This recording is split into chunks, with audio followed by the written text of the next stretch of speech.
এটা ভেবেছিলাম জন্মদিনে কাটবো, তারপরে আমি আর বৈষ্ণবী একটু ঘুরবো।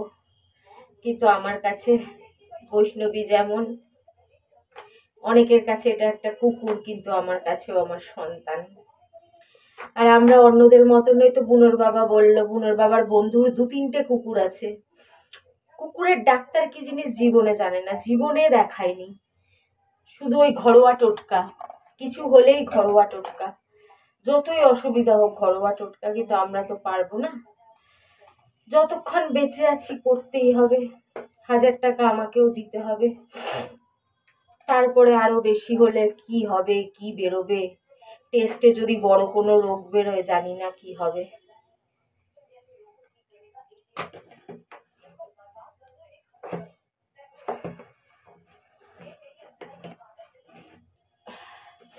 এরম ভাবে কাটবে না,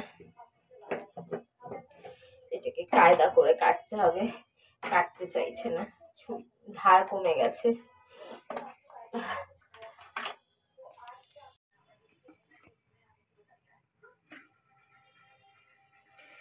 জানি না কয় পয়সা জমেছে, 500 হবে কি?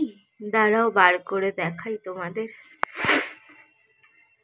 দিলাম 500 টাকা হবে, তোমরা তো দেখেই বুঝতে পারছো। শুধু 10 টাকা 20 টাকারই নোট, আর 2-3টে মনে হয় 50 টাকার আছে, মনে হয় 500 টাকাও হবে না। আর খুচরোগুলো ঘটেই আবার ফেলে দেবো, কি করবো, বুনোর বাবাকে তো আর জানতে দেবো না। আর তো কেউ নেই যে সাহায্য করবে, করলে তো বলতামই, বলবো।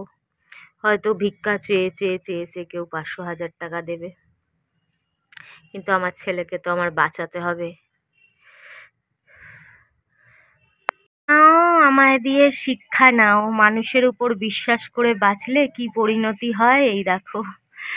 200 টাকা, 300 টাকা, 400 টাকা, 60 টাকা, 460 টাকা জমেছে। আর কিছু খুচরো পয়সা আছে, ওগুলোকে আমি ধরলাম না, খুচরো পয়সা বার করা যাবে না। 460 টাকা জমেছে।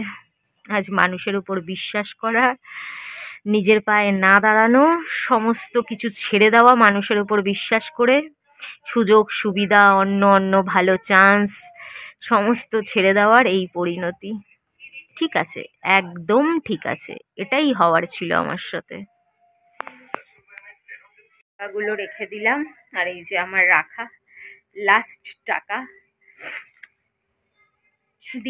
দিয়ে দেবো বুনোর বাবা এলে। কালকে আরো 1300 ভরবে, 1300 ভরে টেস্ট হবে। তার আগে তো বুনোর বাবা এত টাকা দিল, ওষুধ 1500 টাকা, গাড়ি ভাড়া 500, 550 মনে হয় দিয়েছে বুঝিয়ে টুজিয়ে, 500ই ধরলাম, 2000 টাকা ওখানে। কালকে দেবে আবার 1300 টাকা, 3300 টাকা। আমি দিলাম 1000 টাকা, 4300 টাকা। তারপরে ওর ওর রিপোর্ট বেরোবে, ভগবান জানে কি বেরোবে। তারপরে যে কি হবে, তারপরের কি চিকিৎসা কি করে হবে।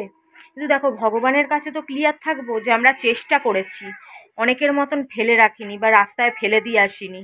কত লোক শুনছি ধাবার মাঠে ফেলে দিয়ে চলে আসে। আজকেই শুনলাম হসপিটালে একজনের মুখে, সে আবার তুলে নিয়ে এসে মানুষ করছে, কে ফেলে রেখে চলে গেছিল অসুস্থ বাচ্চাকে। ভগবানের কাছে এটা তো জানবো যে আমরা ফেলেও দেইনি, ফেলেও রাখিনি, যতক্ষণ পেরেছি হার মানিনি, তারপরে কপাল।